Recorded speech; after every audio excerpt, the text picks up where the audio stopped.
1946 সালের 2রা জুন রাজতন্ত্রের হাত থেকে মুক্তি পায় ইতালি। দিনটি ঘিরে দেশটিতে ৭৯তম প্রজাতন্ত্র দিবস পালিত হয়েছে। দিনের শুরুতে প্রেসিডেন্ট সার্জিও মাতারেলা ও প্রধানমন্ত্রী জর্জা মেলোনি স্মৃতিসৌধে পুষ্পস্তবক অর্পণ করেন এবং সামরিক কুচকাওয়াজ পরিদর্শন করেন। এছাড়াও দেশটির অধিকাংশ বড় বড় শহরে সামরিক কুচকাওয়াজ ও পতাকা উত্তোলন কর্মসূচি পালিত হয়।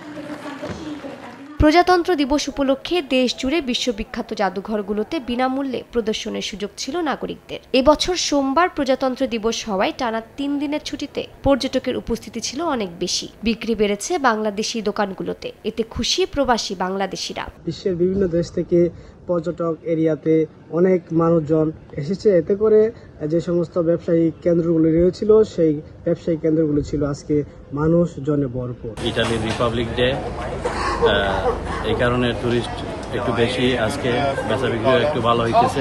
আধুনিক ইতালির স্থিতিশীল ও অর্থনৈতিক সমৃদ্ধির বিকাশ লাভের স্তম্ভ বলা হয় প্রজাতন্ত্র দিবসকে।